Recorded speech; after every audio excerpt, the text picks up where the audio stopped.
Hello viewers, welcome to our channel. இப்போ நம்ம Workmen Compensation Act 1923 பத்தி பார்க்க போறோம். இந்த ஆக்ட் கொஞ்சம் லெங்தியா இருக்கிறதுனால ரெண்டு பார்ட்டா பார்க்கலாம். வீடியோ ஸ்கிப் பண்ணாம பாருங்க. வாங்க வீடியோக்குள்ள போலாம். இந்த Employee Compensation Act அப்படின்றது இந்தியா முழுமைக்கும் அப்ளை ஆகும். இது வந்து 1st ஜூலை 1924ல இருந்து எஃபெக்டிவ்ல இருக்கு. இது வந்து ஒரு சோஷியல் செக்யூரிட்டி ஆக்ட்.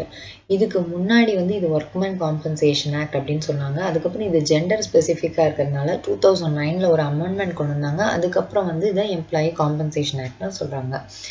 இந்த ஆக்டினுடைய பெனிஃபிட் என்ன அப்படிங்கும்போது எம்ப்ளாயீஸ் வந்து ஒர்க் பிளேசஸ்ல ஏதாச்சும் ஆக்சிடென்ட் ஆயிடுச்சு அப்படிங்கும்போது அதனால அவருக்கு டெத்தோ இல்லை டிசேபிள்மெண்ட் ஏதாவது ஊனமோ ஏற்பட்டதுன்னா அவருக்கோ இல்லை அவரை சார்ந்தவங்களுக்கு வந்து ஒரு இழப்பீடு தொகையை வந்து அந்த எம்ப்ளாயர் கொடுக்கணும். அதுக்காக கொண்டு வந்தது தான் இந்த ஒர்க்மேன் காம்பன்சேஷன் ஆக்ட் அப்படின்றது.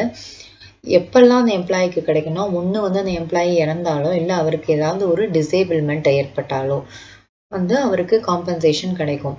இதுல வந்து கேஷுவல் லேபர் கான்ட்ராக்ட் லேபர்ஸ்க்கும் வந்து இந்த காம்பன்சேஷன் கிடைக்கும்.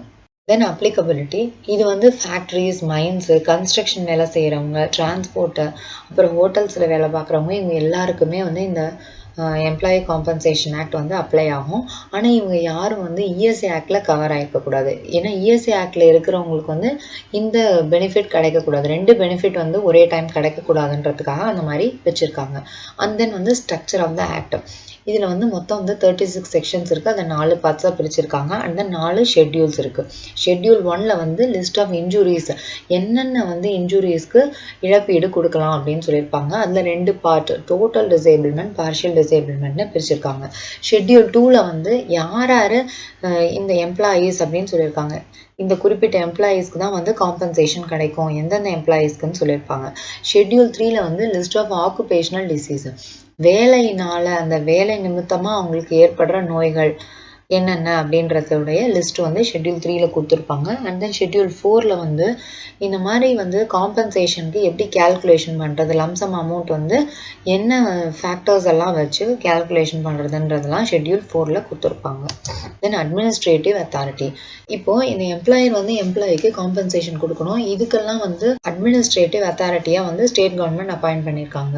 அவங்க தான் வந்து இதை பார்த்து இந்த இழப்பீடு தொகையை வாங்கி கொடுக்கணும். அது யார் அப்படின்னா கமிஷனர் அப்படின்னு சொல்றாங்க. கமிஷனர் தான் வந்து ஸ்டேட் கவர்மெண்ட் அப்பாயின்மெண்ட் பண்ணுவாங்க. அவரோட ஜூரிஸ்டிகேஷன் எப்படின்னு பார்த்தீங்கன்னா அந்த ஆக்சிடென்ட் நடக்கிற இடத்துக்கும் அந்த எம்ப்ளாயர்னுடைய ரெஜிஸ்டர்ட் ஆஃபீஸ் அந்த ஃபேக்ட்ரிஸ் மைன்ஸ் எதுவாக இருக்கட்டும் அந்த இடத்துக்கும் அண்ட் தென் ஒர்க்மேனுடைய ரெசிடென்ஸ் இது வரைக்கும் அவருடைய ஜூரிஸ்டிகேஷன் இருக்கும். இதுக்கு இடைப்பட்ட இடத்துல நடக்கிற ஆக்சிடென்ட்ஸ்க்கும் அதுக்கான இழப்பீடு தொகையை வாங்கி கொடுக்கறது இந்த கமிஷனருடைய வேலை. இப்போ கமிஷனர் வந்து 1 or 2 கமிஷனர்ஸை கூட வந்து ஸ்டேட் கவர்மெண்ட் அப்பாயின்மெண்ட் பண்ணலாம். அந்த மாதிரி டயத்தில் இன்னொரு கமிஷனருடைய ஒர்க் வந்து சாட்டிஸ்ஃபேக்ஷனாக இருக்குது அப்படிங்கும்போது அவருக்கு கூட இந்த விஷயத்தை வந்து டிரான்ஸ்ஃபர் பண்ணி கொடுக்க முடியும். அண்ட் தென் வந்து சில டெஃபினேஷன்ஸ் கொடுத்துருக்காங்க. அது என்னன்னு பார்க்கலாம். டிபெண்ட் அப்படின்னு ஃபர்ஸ்டே நம்ம பார்த்தோம்.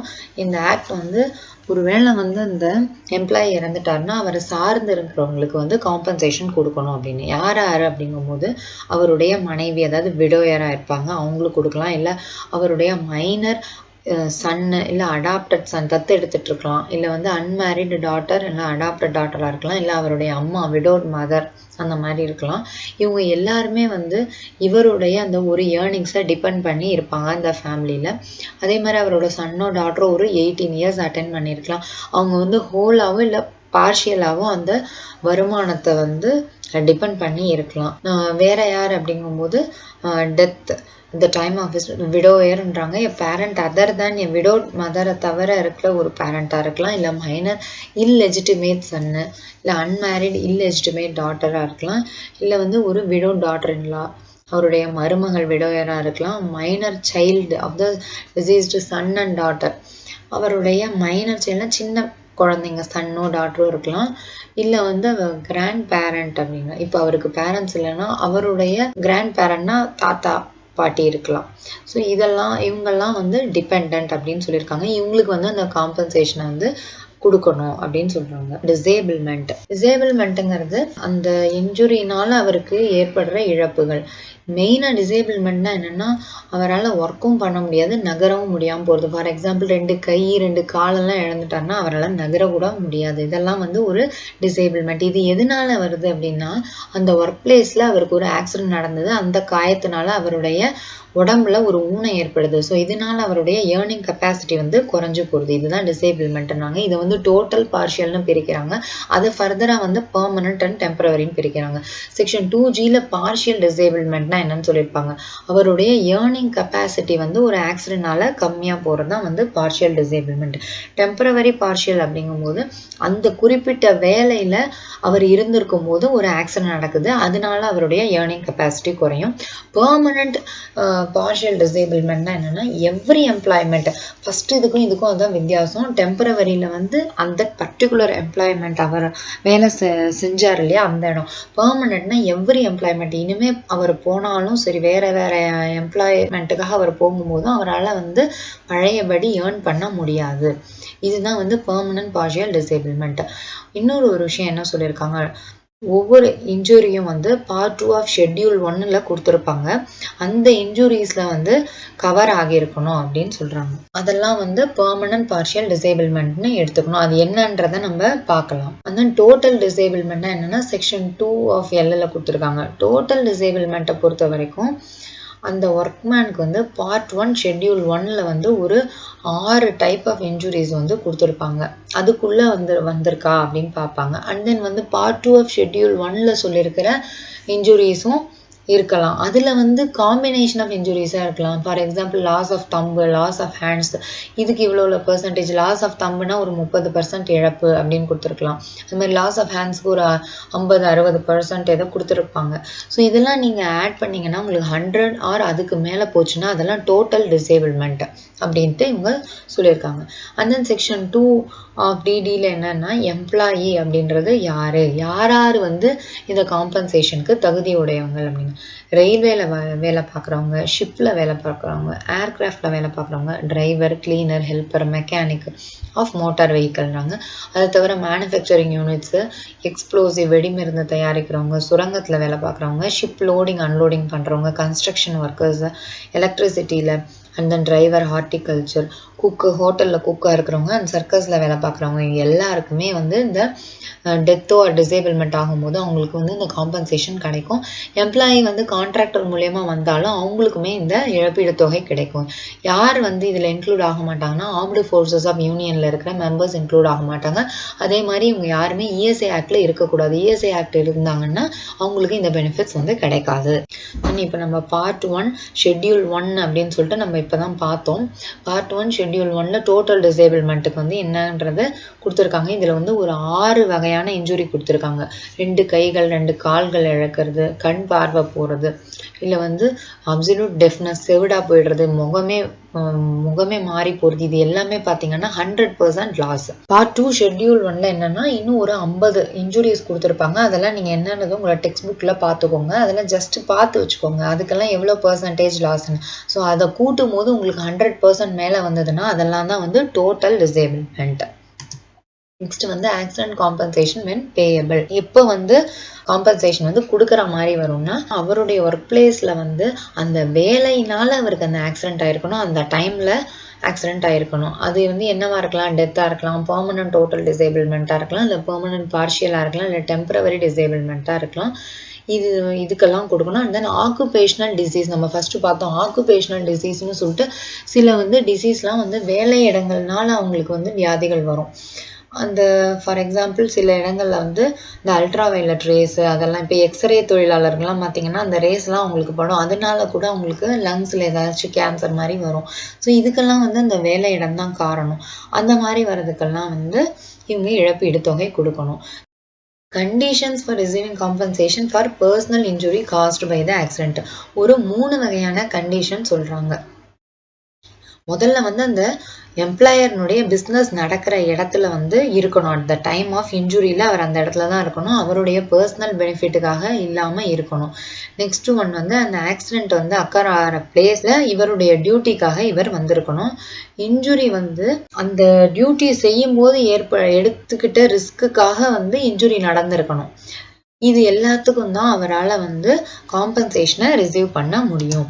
அண்ட் தென் வந்து எப்பெல்லாம் வந்து எம்ப்ளாயர் வந்து லையபிள் கிடையாது, எதுக்கெல்லாம் அவர் காம்பன்சேஷன் கொடுக்க வேண்டாம் அப்படின்னு சொல்றாங்க.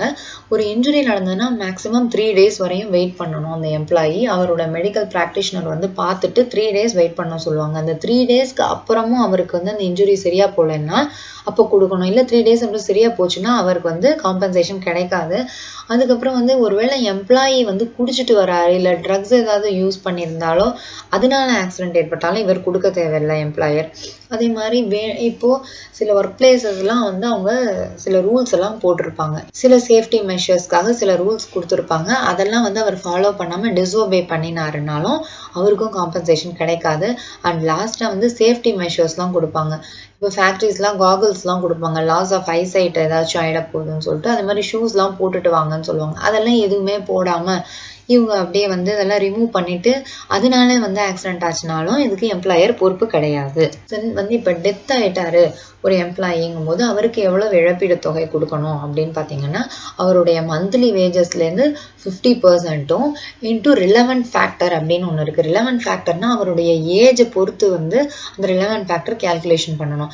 இப்போது ஏஜ் நிறைய ஆயிடுச்சுன்னா அவருக்கு ரிலவெண்ட் ஃபேக்டர் கம்மியாக தான் வரும். ஏஜ் சின்ன வயசாக இருந்ததுன்னா அவங்களுக்கு ரிலவெண்ட் ஃபேக்டர் ஜாஸ்தியாக வரும். இது என்ன காரணம்னா சின்ன வயசாக இருந்ததுன்னா அவருக்கு வந்து ஃபியூச்சரில் இன்னும் நிறைய வயசு இருக்குது ஏர்னிங் கெப்பாசிட்டிக்கு. ஸோ அவருக்கு அதனால நிறைய இழப்பீடு கிடைக்கும். இப்போ 45 இயர்ஸ்க்கு மேலே இருக்காங்கன்னா அவங்க ஆல்ரெடி வந்து வயசானதுனால ஏர்னிங் கெப்பாசிட்டி குறைஞ்சிரும். ஸோ அவங்களுக்கு கம்மியாக கிடைக்கும். ஸோ இப்போ நம்ம ஒரு எக்ஸாம்பிள் என்ன சொல்கிறோம், இந்த ஒர்க்மேனுடைய மந்த்லி வேஜ் 3000. அவர் வந்து அக்டோபர் 2000 இறக்குறாரு. அவருடைய டேட் ஆஃப் பர்த் வந்து ஜூலை 18, 1970. ஸோ இறக்கும் போது அவருடைய வயசு வந்து 30. அவருக்கு எப்படி கேல்குலேட் பண்ணணும்னா 50% ஆஃப் த மந்த்லி வேஜஸ் எடுத்துட்டு இன்டூ ரிலவெண்ட் ஃபேக்டர் வந்து 30 ஏஜுக்கானது. 30 ஏஜுக்கு வந்து 207.98. இது வந்து உங்களுக்கு டெக்ஸ்ட் புக்கில் கொடுத்துருப்பாங்க என்னென்ன ஏஜுக்கு என்னென்ன ரிலவெண்ட் ஃபேக்டர்னு அதை நீங்கள் பார்த்துக்கோங்க. ஆர் 80,000 அப்படின்றாங்க. ஒன்று வந்து 80,000 rupees வரணும், இல்லைன்னா அதுக்கு மேலே இருக்கணும். இப்போ இதில் வந்து உங்களுக்கு 3,11,970 வருது. ஸோ இது வந்து கூட வருது, 80,000க்கு மேலே வருது. அதை தான் வந்து அவருக்கு நம்ம கொடுக்கணும். இப்போ 70,000 அந்த மாதிரி வந்ததுன்னா நம்ம 80,000 அதை கேல்குலேட் பண்ணி அவருக்கு கொடுத்துடணும். தென் வந்து compensation for permanent total disablement.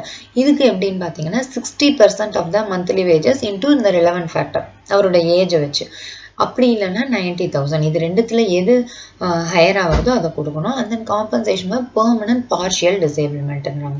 இதுக்கு பொறுத்த வரைக்கும் பார்ட் 2 ஆஃப் ஷெட்யூல் 1 சொல்லியிருக்கிற இன்ஜுரி இருக்கணும் அவருக்கு. ஒருவேளை வந்து இன்கேஸ் அந்த இன்ஜுரிஸ் எதுவுமே அதில் மென்ஷன் பண்ணலைன்னா அந்த மெடிக்கல் ப்ராக்டிஷனர் வந்து பார்த்துட்டு அவருக்கு எவ்வளோ தூரம் ஏர்னிங் கெப்பாசிட்டி இந்த இன்ஜுரினால போயிருக்கு அப்படின்றத பார்த்துட்டு தான் இந்த பர்சன்டேஜ் ஆஃப் கேல்குலேஷன் அவர் வந்து சொல்லுவார்.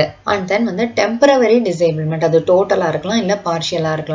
இவங்களுக்கு எப்படி வந்து அமௌண்ட் ஆஃப் காம்பன்சேஷன் கிடைக்கும்னா half monthly payment of the sum equivalent to 25% of the monthly wages.